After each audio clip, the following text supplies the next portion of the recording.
किसे कहते हैं लखपति? जिस पर पैसा होता है। आप पर पैसा किसी पर नहीं है ना, आप पैसे वाले हो। मेरी जेब में 170 रुपए हैं। कितने? 170। तो पैसे वाला हो गया मैं। पैसे मेरी जेब में, क्या हो गया मैं? पैसे वाला। तो मैं क्या हो गया? सही है। 170 रुपए में तो बहुत कितने? 150, 200, कितने कितने बहुत कितने होने चाहिए कि वो बन जाऊंगा मैं? हाँ, ये क्या कह रहा है बता। हाँ बताओ साहब। कम से कम कितने होने चाहिए बता। लाख 2 लाख क्या पैसे? लाख 2 लाख पैसे होंगे तो मैं क्या बन जाऊंगा? पक्का? चलो देखिए, चेक कर लेते हैं। हीरो में कितने पैसे होते हैं? 10 रुपए में, 100 रुपए में, 10,000 है, 1000 रुपए में है 1 लाख। यदि किसी पर 1 लाख पैसे हैं, इसका मतलब 1000 रुपए हैं। तो मैं जेब डोल ली, 5 में दोनों डोल लिए उसको। कितने हो गए? 1000 रुपए हो गए, यानी 1 लाख पैसे हो गए। तो मैं लखपति हो गया। अब तो हो गया 1000 रुपए में ही। तो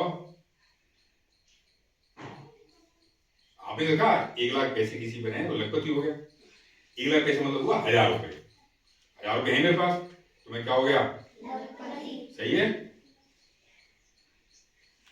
असली क्या बात है, रुपए पैसे नहीं पड़े हैं। मित्र को देख रहे मैं गणित पढ़ा दूं। लखपति का होता है 1 लाख रुपए, पैसे नहीं। यानी 500 रुपए की 2 गड्डी किसी पर है तो वो लखपति है। या 1 लाख के मूल्य का कोई सामान है, जैसे किसी पे प्लॉट है, दुकान है, मकान है, खेत है, तो वो भी क्या है? ट्रक है, ट्रैक्टर है, कार है, महंगी वाली मोटरसाइकिल, तो भी क्या है? सोना कितना भाव है? 80,000 रुपए का लगभग 10 ग्राम। किसी को 15 ग्राम सोना भी तो वो क्या हो गया? चांदी क्या भाव है? 80,000 रुपए किलो है ना। तो किसी को 1.5 किलो चांदी तो क्या हो गया? वो क्लियर? ऐसी ट्रेन आती है 80,000 की आती है। अब 1.5 में तो लखपति हो गया है ना। 1.5 में जाएगी, 1.5 में तो फिर कभी हाथ में 1.5 में तो आएगा। भैंस होती है 1 या 2, 2 भैंसे या 3 भैंसे तो वो भी लखपति, ठीक है ना। एक शब्द होता है अर्ध। अर्ध माने क्या होता है? तो ये नहीं अर्ध वाली परीक्षा थी आपकी, तो ऐसी अर्ध माने क्या होता है? अर्ध माने आधा। तो हम कहें अर्ध लखपति, यानी कितने रुपए? कितने रुपए? तो कितने रुपए पूछ रहा हूं? लखपति माने 1 लाख रुपए, तो अर्ध लखपति माने कितने रुपए? 50,000। कितने? 50,000। तो ये जो परीक्षा है NMMS, इस परीक्षा को यदि आप अच्छे पास नहीं होना है, अच्छे नंबर से पास होना है, अच्छे नंबर से पास करोगे तो सरकार आपको लगभग अर्ध लखपति बना देगी। तो इसके बारे में आपको बताना है या नहीं बताना है? मतलब बनना चाहो तो बताऊं, और नहीं बनना तो बिना बात बताऊं। मैं भी टाइम वेस्ट करूँ, आपका भी टाइम वेस्ट होगा, घर वाले गाली देंगे कि फालतू में वो कर रखा है, हमको परेशान कर रखा है। बोलो बताना है क्या? कितने बच्चे जाने हैं? जानना वो चाहते हैं, सब जानना चाह रहे हैं ना। चलो समझे इसको। इस परीक्षा में आवश्यक है कि सरकारी स्कूल में कक्षा 8 में अध्ययन होना चाहिए। तो पढ़ी रहे कक्षा 8 में आप लोग सरकारी स्कूल में, ठीक है। दूसरी शर्त है सरकारी स्कूल से ही कक्षा 7 पास करनी है, कम से कम 55% नंबर, ठीक है। SC ST को तो 5% की छूट है, यानी मतलब 50% नंबर, इससे कम नंबर नहीं होनी चाहिए। इससे कम रहेगा तो परीक्षा में नहीं बैठ पाओगे। तीसरी शर्त है माता पिता सबके होते हैं, सबके होते हैं क्या? उसके नहीं भी होते हैं।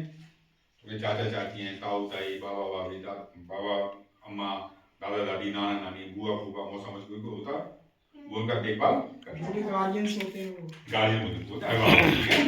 तो माता पिता या अभिभावक, उनकी जो वार्षिक आय है वो 3.5 लाख रुपए से कम होनी चाहिए। तो सामान्यतः सरकारी स्कूलों में गांव में पढ़ने वाले बच्चों के माता पिता की वार्षिक आय 3.5 लाख से कम होती है। क्या होते हैं? किसान या मजदूर होते हैं। सरकारी नौकरी वाले नहीं भर सकते फॉर्म इसको, ठीक है ना। तीनों शर्त लागू हैं तो फॉर्म आपका स्कूल से भराया जाएगा, कहीं नहीं जाना बाहर के साथ जहां जाना है, किशोरी जाना है, कि साहब बसरी जाना है, फॉर्म आपके स्कूल से ही भराया जाएगा, ठीक है ना। फीस है नहीं कुछ। परीक्षा में क्या आएगा, परीक्षा में 2 पेपर आएंगे आपके, एक का नाम है स्टेट, एक का नाम है नेट। स्टेट का मतलब है शैक्षिक योग्यता परीक्षा और नेट का मतलब है मानसिक योग्यता परीक्षा।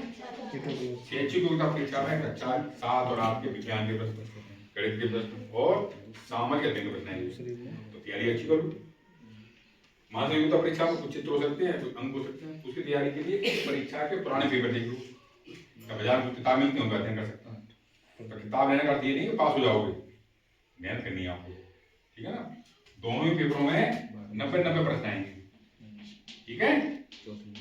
प्रत्येक प्रश्न का एक अंक है, 90-90 अंक के पेपर हो गए और समय मिलेगा आपको हल करने के लिए 90 मिनट का आपको समय मिलेगा। 21 में से 20 90 कितने हो जाएंगे,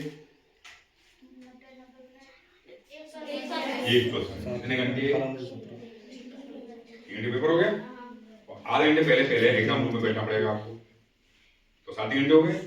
जहाँ भी सेंटर पड़ेगा आपका, बसरी सेंटर पड़ेगा आपका, मान लो 10 बजे पेपर है, 9 बजे पहुंच जाओ, 9:30 बजे अपने रूम में जाके बैठो, में आप आसानी से अच्छे नंबर आएंगे।